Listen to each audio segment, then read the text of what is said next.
Bonsoir tout le monde, bienvenue sur Entraide Live. Maintenant qu'on a vu mon top 3 de mes films préférés de 2019 fin 2018, il est temps d'attaquer mon top 3 des films qui m'ont déçu avec le caca de bronze, la troisième position qui est Men in Black International. Alors pourquoi est-ce que j'ai choisi ce film là? C'est parce que, bon, sans être un grand fan, j'aime beaucoup la saga Men in Black et son univers qui vraiment nous impose un mélange de séries de police noire ainsi que une vision avec beaucoup de visuels de films de science-fiction des années 60-70, quoi. Je veux dire, avec des gros arbres surdimensionnés, très chromés, ultra claquantes et tout. Vraiment, je trouvais ça génial. Et tout soit avec un fond de philosophie sur notre position par rapport à l'univers, au fait qu'on est quelque chose d'infiniment petit par rapport à tout ce qui se passe autour de nous, etc. Vraiment, j'aimais beaucoup cette idée, ce mélange de genres et cette philosophie. Et d'ailleurs, le premier et deuxième film sont géniaux. Le troisième, qui était un peu moins bien, se défend correct. Et la série d'animation, elle était mais nickel quoi. C'était vraiment une série d'enquête policière avec un visuel super, avec des extraterrestres. Vraiment, j'avais un gros espoir que ce film relève un peu le coup de couteau de s'était pris la licence avec justement le Men in Black 3 qui n'avait pas eu un franc succès malheureusement. Mais celui-ci n'a fait que. Il a fini de l'enterrer en fait, parce que j'explique, déjà ce film a un scénario qui tient pas la route, parce que l'histoire c'est ouais, je suis un gros méchant extraterrestre qui peut infecter les gens et les soumettre à mon autorité, et ils deviennent mes serviteurs et m'aident à conquérir tes planètes entières. Et là, ouais, j'ai mis deux membres du Mini Black KO, je vais juste en infecter un, neuraliser l'autre pour qu'ils me servent d'alibi, alors que t'aurais pu infecter les deux, qu'ils se couvrent tous les deux et dominer le monde, quoi. Mais non, ils sont cons dans ce film. Ou alors, ouais, super, on s'est emparé d'une arme qui a une puissance équivalente à celle du soleil. Ah, bah si on tirait dans le désert, parce que ça fait. Alors, pour info, le soleil peut fournir l'énergie en 1 heure toute la planète entière. Ça vous donne le niveau du machin, la colorie que ce qui essaie d'utiliser une arme comme ça, sans parler des possibles radiations. Voilà, ils sont cons, ils sont tout simplement cons. Et on a perdu aussi toute l'ambiance et l'atmosphère sombre du film, quoi. Parce qu'on avait vraiment une ambiance, comme je disais, de polar noir et de philosophie par rapport à notre petite thèse, par rapport à la grandeur de l'univers. Et là, le film, c'est devenu juste un bête film d'action, bête et méchant, avec de l'humour digne de films comme Bad Boys, quoi, ce qui colle mais pas du tout au film. Surtout qu'en plus, c'est totalement con d'avoir fait ça. Vous avez viré l'acteur qui aurait pu faire ça, c'est-à-dire Will Smith. Mais ouais, non. On est à des années-lumière de ce que nous offrait le premier et le deuxième film. Toi, même le troisième s'en sortait mieux à ce niveau-là, quoi. Et en plus, dernièrement, il n'y a aucune alchimie entre les deux personnages principaux, quoi. Et c'est catastrophique, ça, parce que quand tu sais que ces deux acteurs bossent très bien ensemble, ils ont fait ensemble Thor 3, parce que bon, t'as l'acteur de Thor et t'as l'actrice de Valkyrie. On sait très bien qu'il y a avoir une alchimie entre ces deux individus et tout. Mais là, c'est naze, quoi, parce que les personnages sont hyper mal écrits, et je pense que le réal savait pas les gérer et en tirer quelque chose de ces deux acteurs-là. Et c'est affreux, quoi, parce que on se retrouve résultat avec tes personnages ultra mal joués, ultra clichés, avec le beau mec ultra présomptueux, mais con comme une huître, et la nana ultra sexy, vue comme un bout de viande par tous ses homologues masculins, et qui est remis au second degré parce que c'est une femme, alors qu'elle derrière en plus elle est hyper intelligente mais n'ose pas le montrer, quoi. Mais c'est chaud, quoi, d'en arriver là, quoi. Et vraiment, c'est à toi qu'ils ont vu la licence par terre, ils se sont dit, allez, c'est bon, on l'achève avec tes chaussures à crampons. Clac! C'est vraiment ça, quoi. Alors sinon, pour le caca d'argent et la deuxième position, eh bien, on a Hellboy. Alors pourquoi? C'est parce que moi, j'adore l'univers de Hellboy, quoi, parce que là, c'est vraiment un fond de polar noir avec le surnaturel, quoi. Je veux dire, on a Hellboy qui est un détective du paranormal, qui enquête et résout aussi bien qu'il peut le faire il résout tes enquêtes concernant le paranormal dans le monde des humains, et en essayant de faire le moins de dégâts possible, autant envers les humains qu'envers les créatures magiques qu'il est obligé de se confronter, et utilise plutôt rarement la violence aussi c'est réellement nécessaire, quoi. Mais c'est de la chiasse, parce qu'en plus on avait eu les deux premiers Hellboy qui étaient géniaux, je veux dire, là on avait tout dans ces Hellboy là, quoi. On avait une superbe animatronique qui permettait vraiment d'avoir des rendus visuels magnifiques. D'ailleurs, le marché troll dans le 2, mais c'est la meilleure scène qui nous est pondue, c'est super, quoi.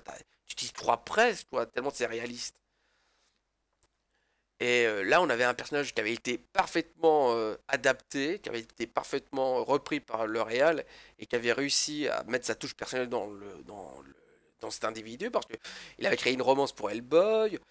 Il mettait plus en avant sa relation avec son père, surtout dans le premier film. Vraiment, le réal, c'était vraiment accaparé l'œuvre et l'avait adapté à sa sauce et on avait fait quelque chose d'intéressant à voir. C'était pas juste un bête copier-coller. Et là, on s'attendait à tous, enfin moi je m'attendais vivement à un Hellboy 3 fait par ce mec-là, et là t'as eu l'annonce, ah non non non, on annule, ça n'aura jamais lieu, par contre on va reboot Hellboy. Putain, là j'étais pas rassuré quoi. Et à juste titre, parce que bon bah déjà pour commencer, ils ont pas utilisé d'animatronique, et ils ont dit ouais non, fuck la lance réal, mais non on va mettre de la belle CGI. Alors oui, il y a des plans qui sont très beaux, hein, genre notamment les deux géants, ou alors les démons quand ils sortent de l'enfer, mais il y a des plans de CGI, mais ils sont vraiment dégueulasses, quoi. Je veux dire, le fameux gros plan où on voit Hellboy qui dégaine Excalibur en flammes et qui la rapproche de son visage, qui a un putain de gros plan sur son visage. Mais je suis désolé, les effets de particules, les effets de peau sur Hellboy, etc. C'est une bouillie de pixels dégueulasse qui essaie de s'enculer comme elle peut, quoi. Vraiment, c'est digne PlayStation 1, voire PlayStation 2 au mieux, quoi. Je comprends pas comment ils ont pu se dire, ouais, c'est bien, on garde ça, quoi. Alors que c'est un film de 2019. Il n'y a pas d'excuse à ce niveau-là. Là, je suis désolé, vous passez après Alita, Avatar et tout ce que vous voulez. Vous n'avez pas d'excuse pour nous sortir une CGI aussi dégueulasse. Surtout, vous avez des bons plans dans votre propre film, quoi. Merde. Et sinon, bah, tous les dialogues des personnages, bah, ce n'est que du concours de qui c'est qui a la plus grosse et c'est totalement imbuvable, quoi. Parce que c'est pas ça que j'attends d'un film Hellboy, quoi. Hellboy, c'est un personnage torturé à la limite de la dépression parce que il est rejeté par les humains qui le voient comme un monstre, alors que lui-même combat les véritables monstres qui veulent s'en prendre aux humains. Et donc, résultat, il est reconnu par. Il a aucune reconnaissance de ces deux factions, et il est considéré comme une sale merde par les deux. Et malgré ça, il continue à faire son boulot parce que il souhaite protéger cette humanité qui le rejette, tout en essayant de ne pas massacrer les créatures surnaturelles qui essaient de survivre et qui parfois, bah oui, doivent empiéter sur le bien-être des humains. Pour la plupart, en tout cas. Enfin, pour une partie. Et là, non, on retrouve un Hellboy toujours furax, sans tout sache pourquoi, ultra violent, ultra grossier, qui parle même mal à son père sans raison, en mode oh putain, papa, tu fais chier, tu vas bientôt crever, t'es encore plus chiant que le grand-père. Et le père, oh, ferme ta gueule, fiston, va apprendre à te raser, puis tu pourras ramener ta gueule, et si t'es pas content, je te défonce. Mais putain, quoi, mais c'est humour, ça marchait dans les années 80-90, et encore, parce que c'était l'époque, mais là, il n'y a pas d'excuse. Les seuls moments où ça marche, ce genre d'humour-là, c'est quand tu nous fais du gros film d'action bien cliché, ou alors quand tu fais tes films un peu qui sont des caricatures, un peu comme les Expendables qui se foutent, qui enfin qui s'auto-moquent d'eux-mêmes, quoi, qui reprennent leur style par-dessus la jambe. Mais là, non, non, ça se veut hyper sérieux et non, ça colle pas, c'est juste lourd et imbuvable. Moi, vraiment, ça m'a sorti totalement du truc. C'est pas ça que je veux dans un film Hellboy, quoi. Et de ce fait, bah oui, c'est une horrible adaptation, quoi. Que ce soit en termes de l'univers ou de l'écriture du personnage, ça colle pas. Ça m'a déçu. Et vraiment, Guillermo del Toro, je suis désolé, mec, mais vraiment, j'espère que tu pourras Franchement, je comprends pas pourquoi ils n'ont pas laissé faire son 3. Si c'est pour faire ça, non, c'est un massacre, et vraiment, c'est dégueulasse. Voilà. Alors, sinon, bah, on va attaquer donc au cacador, hein, la première position, hein, qui est donc le Mortal Engine. Alors, je vais m'expliquer pourquoi je parle de ce film-là. Bah, c'est parce que, bah, comme vous le savez, j'aime trois univers principalement. C'est le Dark Fantasy, le Cyberpunk et le Steampunk. Et le Cyberpunk, c'est ultra bien défendu grâce à Alita Battle Angel. Le Dark Fantasy, même si c'est un genre qui n'est pas souvent exploité, est quand même bien présent dans le cinéma. Le dernier chasseur de sorcières avec Vin Diesel le prouve bien. Mais le steampunk, c'est un univers quasiment pas exploité, le steampunk. Je veux dire, sur 30 ans, il y en a quasiment pas eu, quoi. Ou qui mettaient pas ça sur en avant, quoi. C'était juste un univers de fond.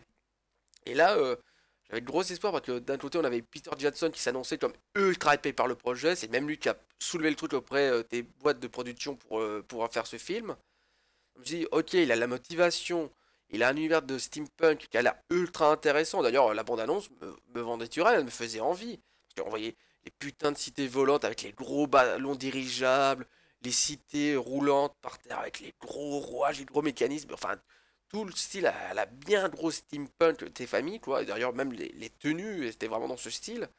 Bref, ça m'avait vendu du rêve, j'avais de gros espoirs dans ce film-là. J'étais ultra hypé en allant dans la salle de Cinoche. Et puis je l'ai vu, et là, ça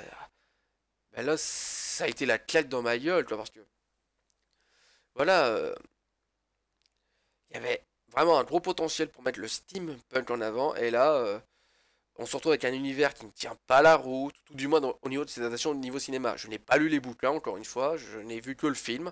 Mais le film, voilà, le synopsis, c'est ouais, la Terre a été ravagée par une énorme guerre qui a tout détruit, rendu tout pollué, etc. Les gens sont obligés de vivre dans des cités roulantes, sinon bah, ils crèvent.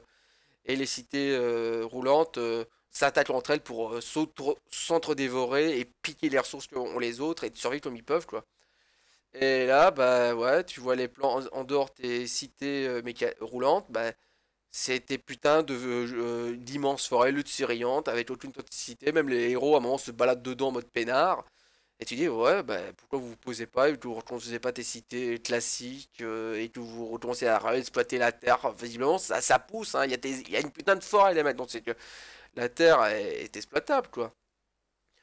Et sinon, bah les personnages sont clichés à soi, genre le méchant, quoi, mais je veux dire, le mec, il a un putain de canon de la mort, il peut toucher il a détruit toute l'armée en face, et il peut tirer de là où il est, et il est en mode, non, on leur fonce dessus, et continue à tirer. Mais monsieur, le canon doit charger. Tirez, je vous dis! Tirez! Putain, mais mec, prends 5 secondes, quoi, tu as gagné, c'est bon, t'as pas besoin de foncer comme un con, sois patient, merde. Et alors la fin, elle est tellement naze, quoi. Elle est naze, bordel de merde. La fin, ouais, le méchant est tué, son peuple qui festoyait de voir les gentils en face se faire dégommer la gueule, demande asile et ok, c'est bon, venez, hein, on règle pas les comptes. Pff, pas de problème. Putain, mais si c'était vraiment juste le nazi qui vous dérangeait, bah vous dites, ouais, bah on vous laisse rentrer, on vous fait profiter de nos ressources, mais vous virez votre nazi au pouvoir parce que c'est un connard et on sait bien qu'il prépare un coup de pute. Vraiment, y a rien à sauver dans ce film, quoi. Ça a été une énorme déception, quoi. Et ce truc-là, bah ouais, il est venu avec un camion pelleteuse et il vient d'enterrer tout espoir d'avoir des films de steampunk et que ça puisse inspirer de futurs à faire du steampunk. Ah bah, le camion Ben, il a fait un putain de trou de 600 mètres de profondeur, a balancé cet espoir là-dedans et l'a enterré et a chié dessus. Voilà, je suis désolé, mais non, c'est une déception totale. Voilà. Donc voilà, c'était mon top 3 des films qui m'ont le plus déçu cette année-ci.